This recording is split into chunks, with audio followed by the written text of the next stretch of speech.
Hi, I'm Sam Mortley, and this is the Shoegaze Legend series. For the past 10 years, I've been immersing myself fully in the shoegazing scene, both in the UK and internationally. With its roots coming from the late 1980s, with many citing the early 90s as the pinnacle of the scene, 1991 specifically. The 2010s saw a massive resurgence of the genre, when old bands reformed and new ones sprung up. I saw Ride at the Roundhouse in 2015, their third ever gig back, after 20 years away. After that I was hooked, seeing Lush, Swerve Driver, Slowdive, Nothing, Dive, Flying Colours, and many more. This is the Shoegaze Legend series, where I show you some key figures in the scene. Sonic geniuses who were not afraid to experiment with the electric guitar, creating whirlwinds, clouds of distortion, ambience mixed with rock music.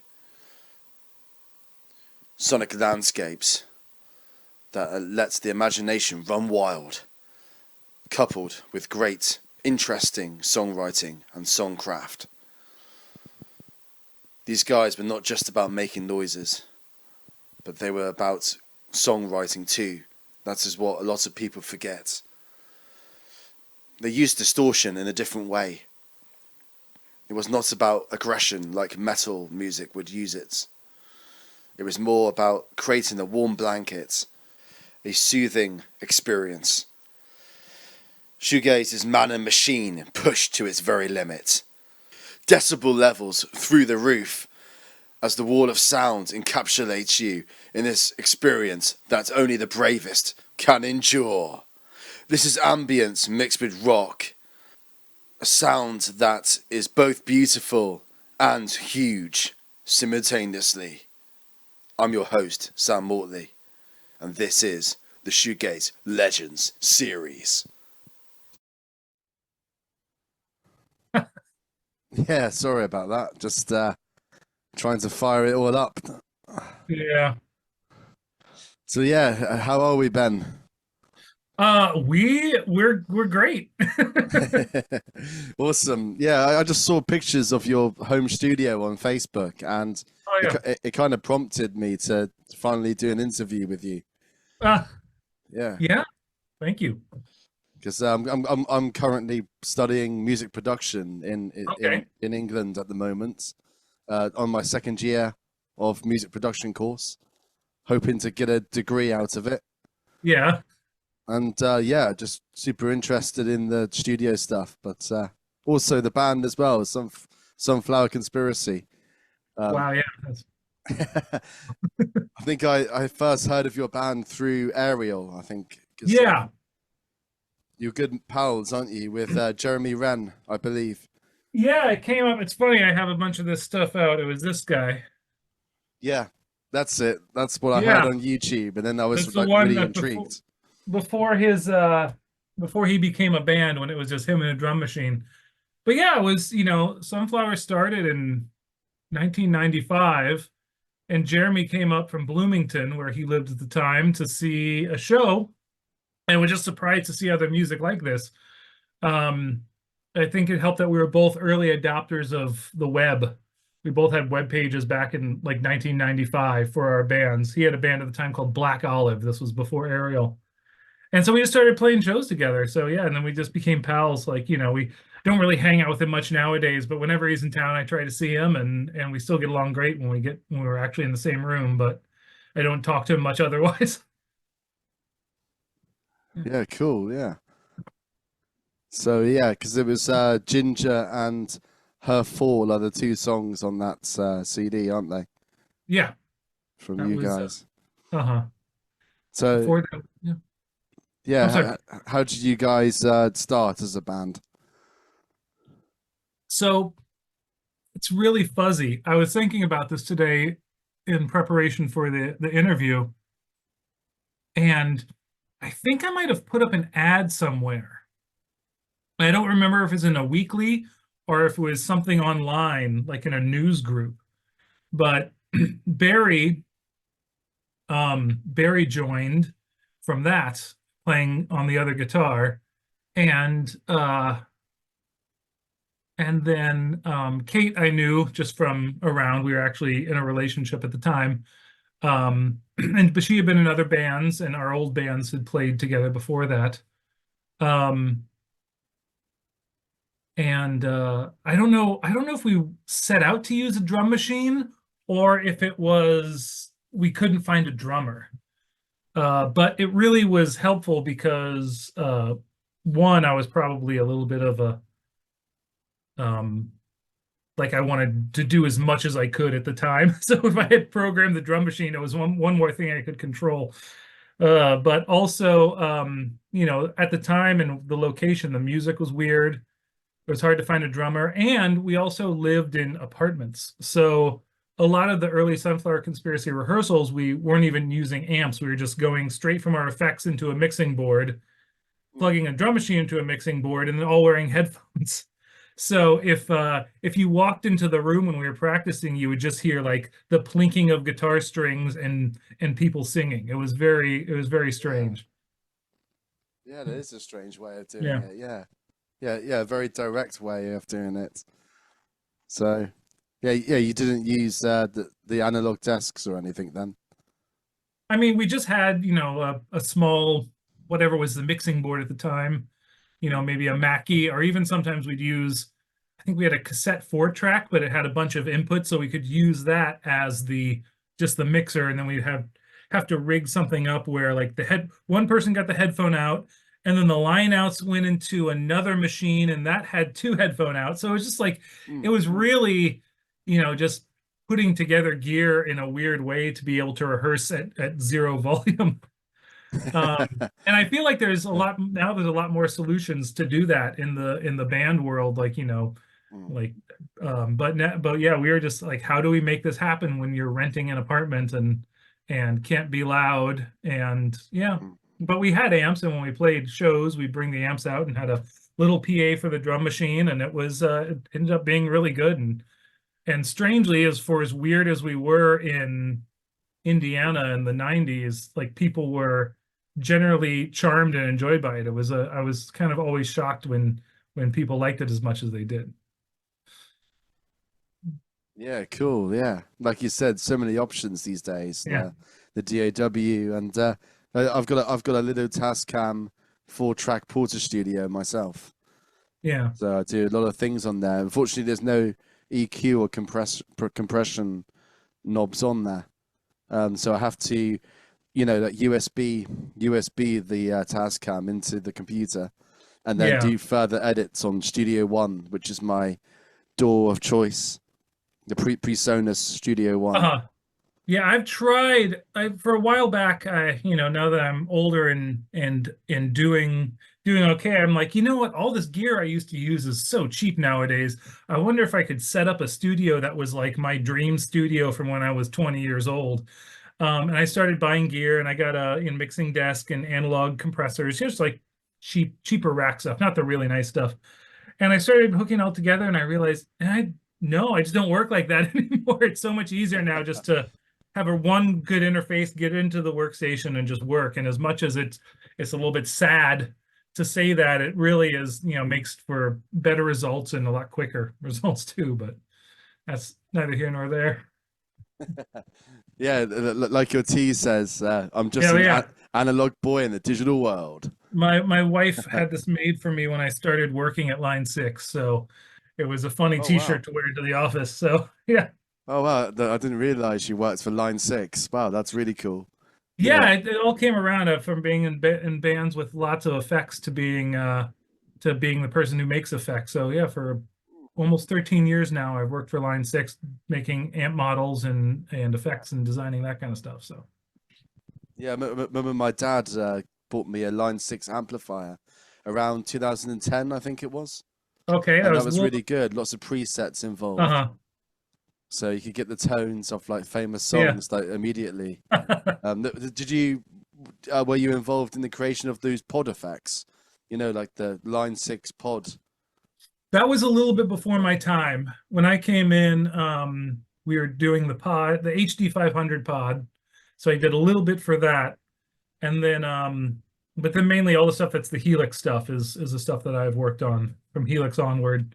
All the and then the newest DL4, I did a lot of the sounds that are in that. So it's great. I mean, it was like what I did as I'll say a kid. I don't know, my 20s and teens and 20s playing in these effects heavy bands, and then now I get to design the effects. So it's all come around. I've even modeled some of my old gear that I've used back in the Sunflower Conspiracy and Feedback Loop days. So Yeah, nice. Cool stuff. Must be good to still be involved in all that stuff. And yeah, I think, did you ever clone the Alesis MIDI verb or quadra verb? no, no. It's strange though, because some of the people who worked at Line 6 and helped start Line 6 used to work developing products for Alesis. So I think some of the people who did like the MIDI verb and the ADAT and the SR16 drum machine, maybe the Wedge, a bunch of these Alesis products that I'd used in my life, like I was suddenly working with the people who helped create them. So it was really strange being like, I used all your stuff. Did you use the what did you use in this Sunflower Conspiracy? Was it the MIDI verb or quadra verb? So it was strange. I had a very simple setup back then. It mostly was this one piece of rack gear called the Digitech Valve Effects. And I tried it out, and it had one preset that was like this multi-tap delay that panned, and you would just play guitar, and suddenly it just sounded like this, it just totally de-guitared the guitar. I was like, this is amazing, because I wasn't, I loved effects and I loved playing with the sounds, but I think I was more interested in songs, and I wasn't like a shredder. So anything I could do to make interesting songs and kind of use the guitar as a sound source rather than a classic, like classic rock guitar was interesting to me. So this was kind of the instant thing. So I ended up just using that. I used to have a number of pedals, and but yeah, I went to this one piece of rack gear that did like the preamp and then all the effects, and then I just had a stereo power amp and ran that into like two 212 cabinets. And if we were playing a quiet gig, we would just DI our effects right into a mixer and have like a little speaker, because that was the best thing about having a drum machine, is we could play like a coffee shop and kind of turn everything down, or we could play a big hall. And like I think Barry, the other guitarist, had two JC 120s, and I had my big 212s, and we had the classic JC yeah 120. we had a big thing. But yeah, so almost for the entire band, it was just this one Digitech Valve Effects. I still have it. It's in a rack in the other room over there, but it's I rarely ever pull it out. But yeah, it's amazing how much I did with that one device. Yeah, I'm not really aware of that unit myself, but I know you get like the Yamaha FX 500 is very popular with our style of music. Yeah. Because of the soft focus mode, which Cat Lindbred, that's Oregon company. They replicated it in their Stomp. Yeah, so Stomp that box. was very, very distinctive. But yeah, it was the same kind of thing.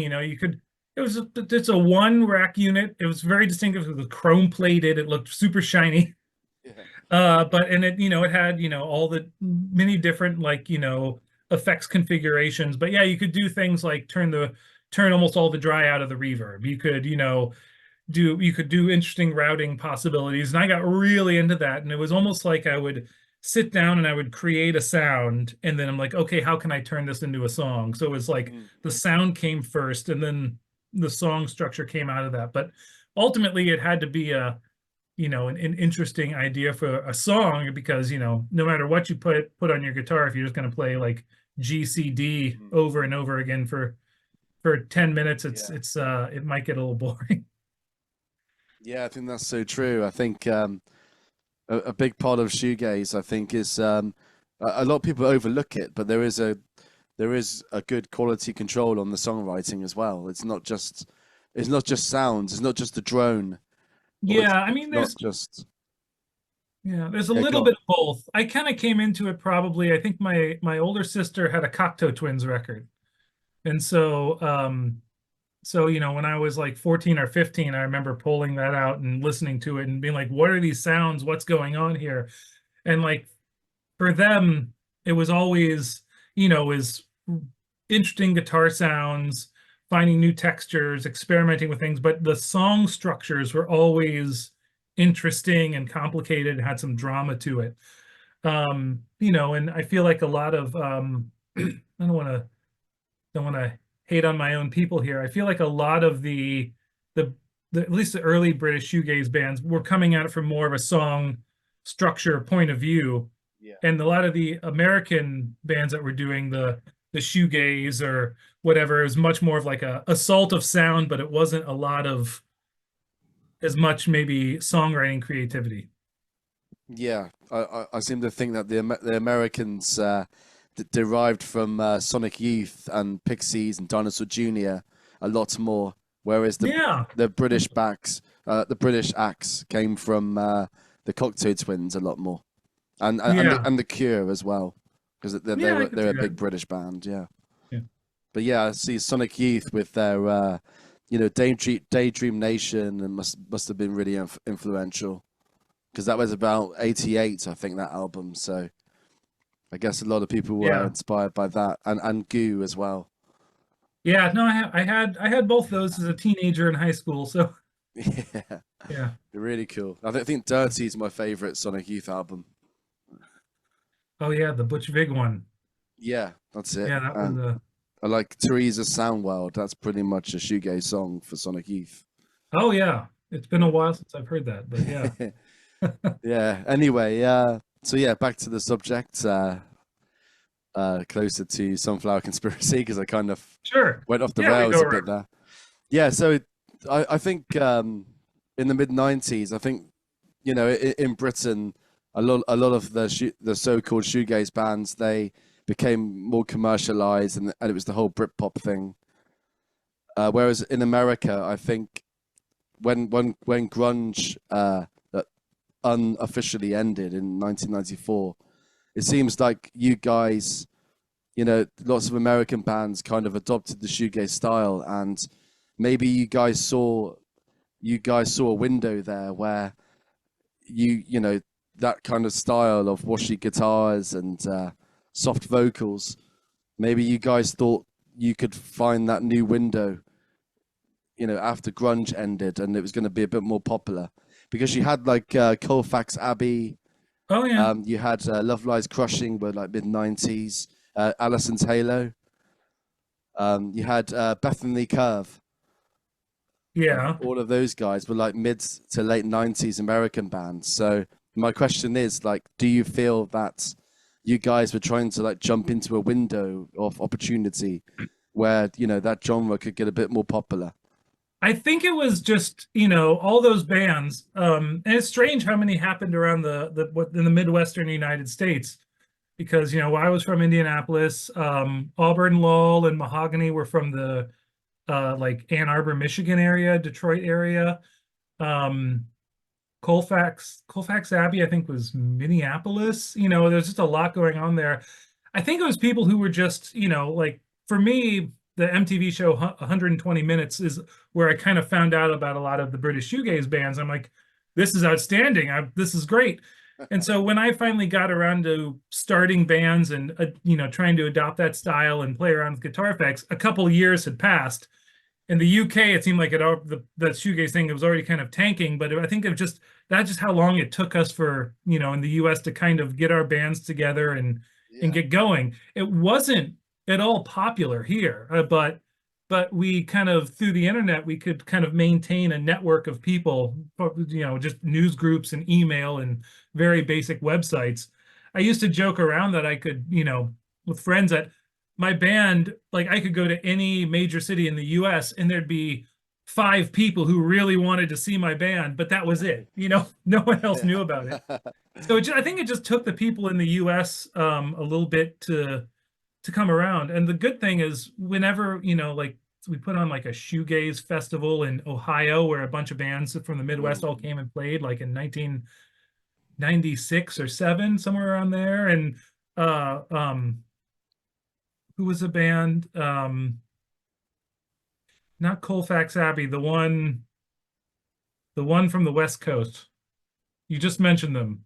Uh, Bethany Curve or Bethany Curve. Yeah, they did a tour and they played, and Sunflower Conspiracy played with them in Ohio. It was great. It was, so whenever a band was able to do a little bit of touring, they would contact the 7 or 8 other shoegaze bands that existed in the time or in that area and be like, "You want to play this show with us?" And so it was is for as small as it was, it just took a bit to get ramped up, and then it was there for a while until it kind of died out. Yeah, but I think when grunge died, more people went more aggressive, and that's kind of when nu metal started. yeah. So a lot of the alternative people was like, "Oh, the money in that music is going into this kind of more aggressive nu metal." And then the kind of indie pop thing happened in the Bay Area. Like there was a whole bunch of like kind of jangly indie pop bands that kind of came out of that. But the people who were really doing the super effects heavy shoegaze were just kind of existed in their own little world, and eventually they all kind of fizzled out. Kind of still the same in 2024. Yeah, same. At least we've got the internet now with that awesome shoegaze dream pop new gaze group, which I'm a part of.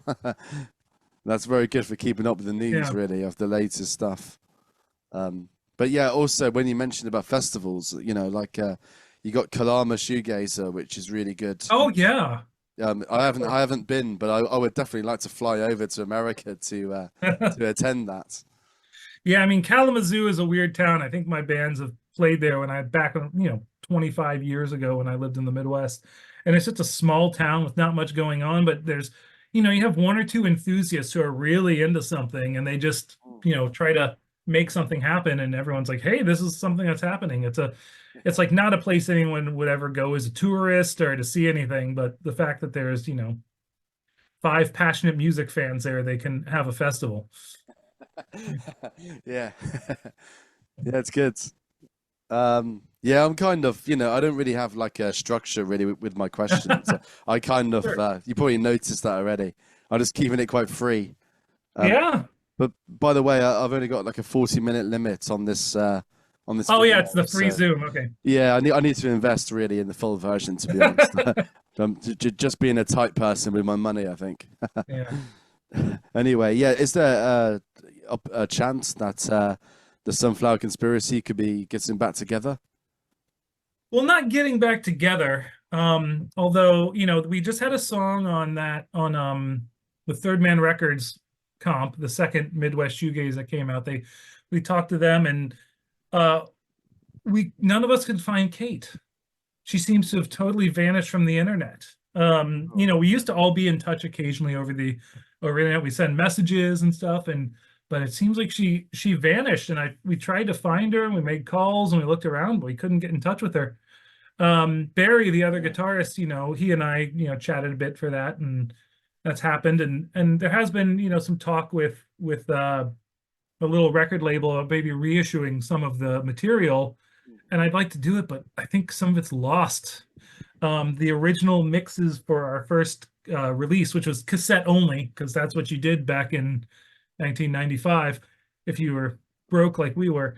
The DAT tape for that was lost, so I think if we wanted to do that, we might have to transfer the original reel-to-reel 8 tracks and remix it, which I think would be fantastic, but it's just a lot of work. So but yeah, there is talk, and there has been talk before. So hopefully, maybe something will come out with that, and we can kind of have one release of the entire catalog in one pretty Yeah. package.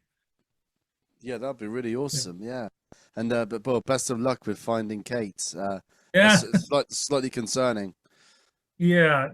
I don't know. I mean, she, Hopefully she's she okay. started a family and moved around a couple places. So I think she just is not an internet person like a lot of the rest of us. And it's kind of strange if you stop being an internet person, how hard it is to find someone nowadays.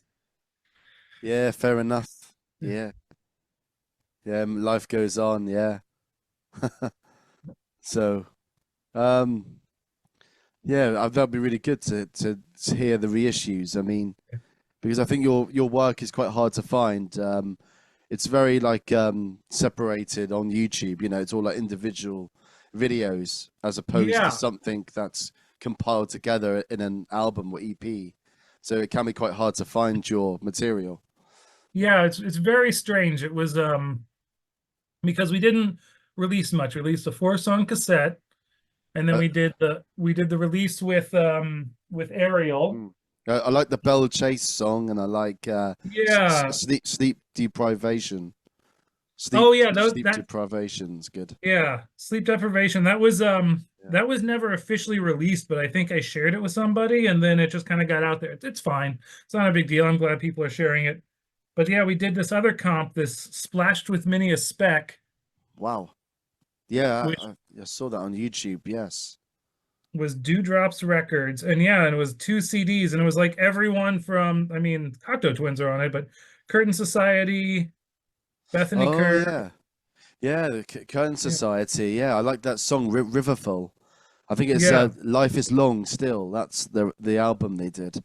Yeah, they were great. I used to chat with that guy on the internet back many years ago, but I think he might still come up. We talk about recording gear and stuff. He was great. Half String, Mm, Love's Lies Crushing, Allison's Halo, Scenic.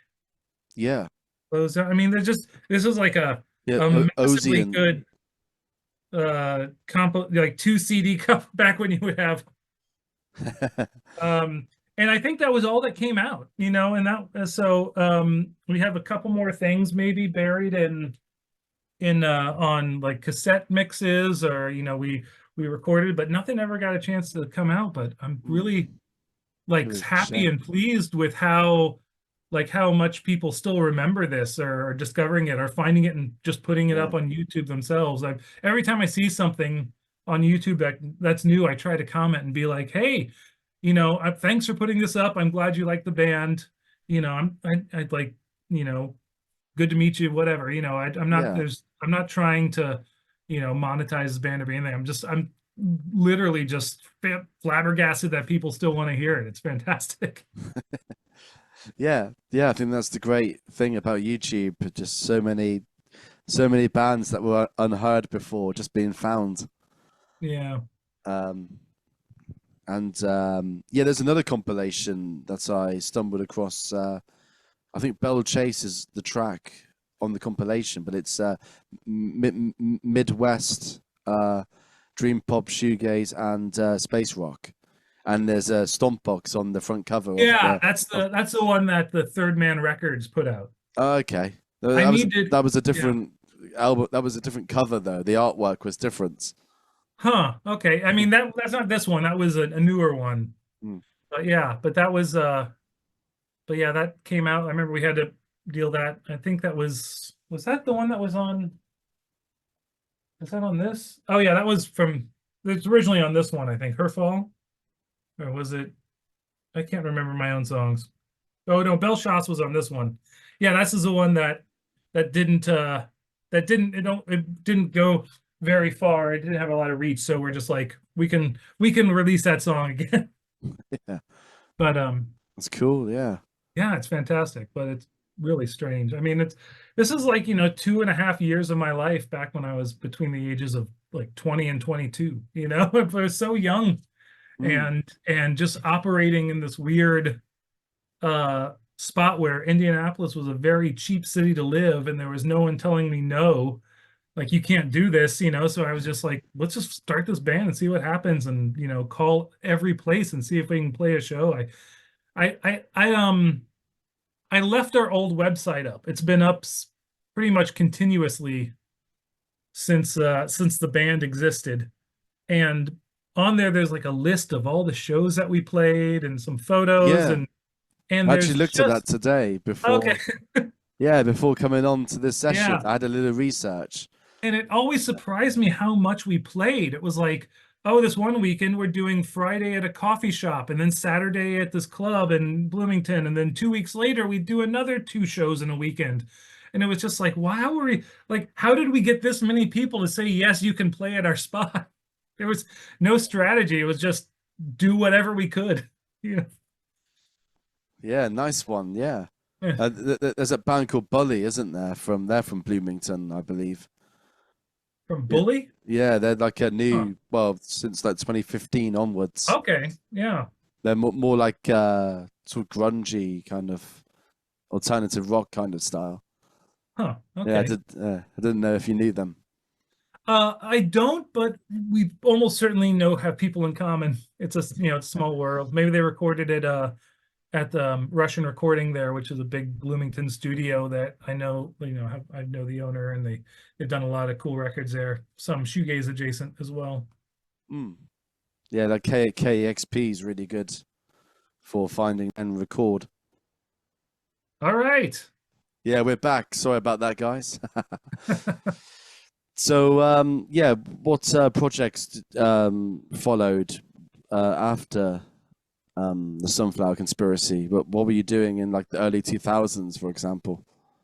Well, let's see. So, after Sunflower, um, kind of disintegrated, I um, I started another band called Feedback Loop within a few months, and it was me and another friend of mine. And originally, it was just a duo with a drum machine, and but we found a real drummer.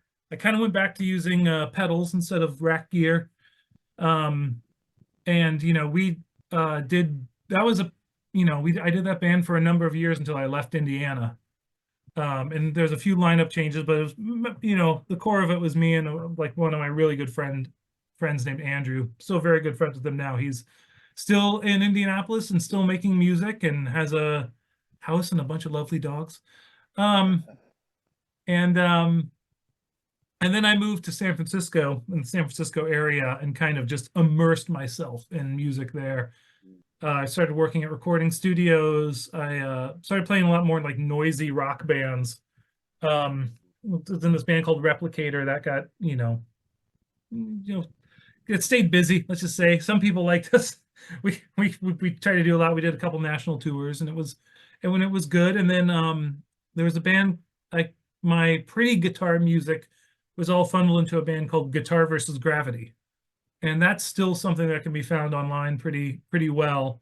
And I did just a bunch of originally it was just me recording everything, and then I started getting real band members, and I had started to do actual releases and treating it like a real band, and that went all the way through up until I left the San Francisco Bay Area and moved to Los Angeles. And then in LA, it's been not a ton of bands. I've just been making gear, recording some music, playing music when I can, but I'm not I haven't really been as busy. And but I'm almost 50 years old. It's hard to find people to come out to see a 50-year-old play music. Like my friends don't want to go to shows anymore, and all the kids, I'm just like I'm their dad's age. So, you know, Yeah, you're not down with the kids.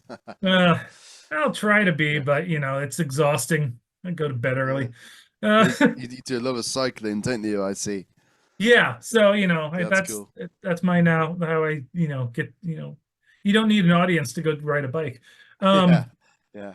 but no, I have a I'm so lucky though. I have a great job that is involved with music gear.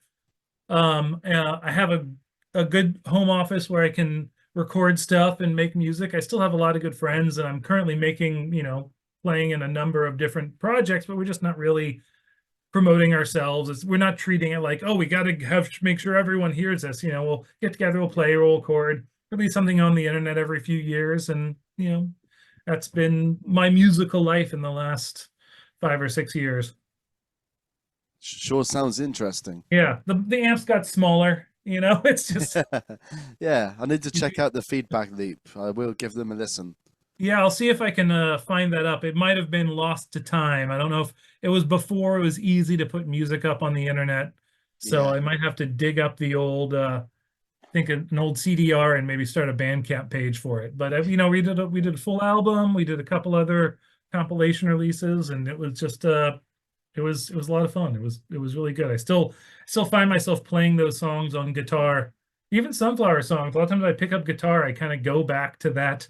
My hands go back to the chords Mm. that I used on those bands. Yeah, I can imagine habits from different bands can keep creeping Yeah. up. Yeah, a bit like you know, with the band I was playing in called Breather. You know, I recently left that band just because of creative differences. But we laid down one EP, and that EP is going to come out this year. And Hmm. you know, when I start a new band, I'll probably like end up like going back to the same kind of chord progressions and stuff. So it must be quite hard to move on once you start a new project. I can imagine. Yeah.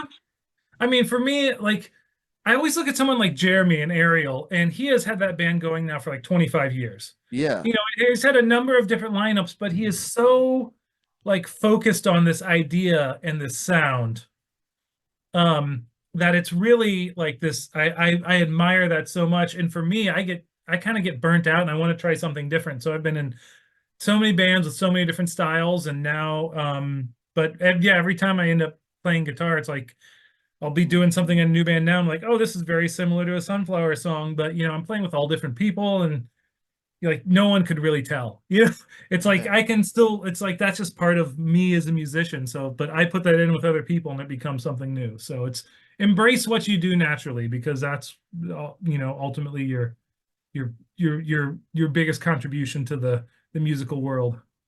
Mm. Yeah, really good words. Yeah. Yeah. You were right about Airiel. I mean, yeah, I mean, I got that box set they put out with their whole discography on it. Uh-huh. The Winks and Kisses Yeah. discography with the different colored discs. Really good because I'm a big CD collector, so that really works for me. I actually prefer CDs instead of vinyl. I'm one of these rare guys. I mean, if you know, cassettes are back now. If anything goes, CDs are going to suddenly make a resurgence in the next 3 years. So Yeah, you've but kept them yeah, all. lots of those demos were from like 97, 98, and Yeah. about the same time they were playing with you guys, probably. Yeah, I like I had recording gear, so they would come up from Bloomington and they'd record a bunch of stuff at my place over the weekend. So there was a bunch of stuff that I got to record with before that, you know, up until I moved. And then their recording started sounding better because I wasn't involved. Well, I think Yeah. the early version of In Your Room is really good.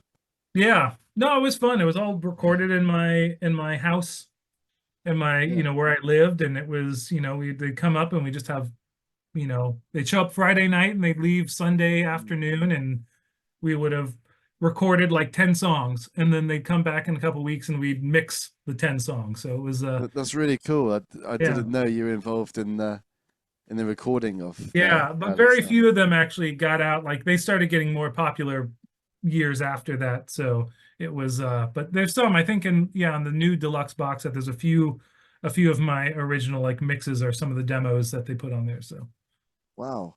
it's fun, yeah. Yeah, really I good. miss you, Jeremy. Come back. Yeah, awesome, awesome. So I don't know. I kind of ran out of questions, I think. Yeah, well, I mean, we have a minute Yeah, 20 left, so I see the clock counting down on yeah, Zoom here. yeah, But thank you, Sam, for having me on. yeah. No, And no problem. Yeah, you're yeah. my third guest. So it's good, you Well, know. Going to be parts of my Shoegaze Legend series. all right, That's the let's kind of that's the series I compiled yeah. all these interviews in. So yeah, hopefully you're happy about this going to YouTube, are you? Of course, yeah. Cut it however you want, do whatever you need to do. Well, hopefully that's good promotion for Yeah, Sunflower and also your business right now as well, because we touched on a lot of yeah, your producing and stuff, recording. yeah. Well, So buy a Helix. I yeah, did most of the effects in it. buy So Helix. This is your big advert. Here we go. yeah, Yeah, yeah. buy Helix this year. Yeah. All right. You need to put on your big advert voice. Like, Yeah. this year, coming soon Yes. All to a right. cinema near you. All right then. All right. Thank you, Sam. Yeah, it's nice to see you, Ben. Hey, I'll talk to you soon. Yeah, have a great day. Okay, you too. Yeah, Lunchtime. bye bye. Bye. Bye bye.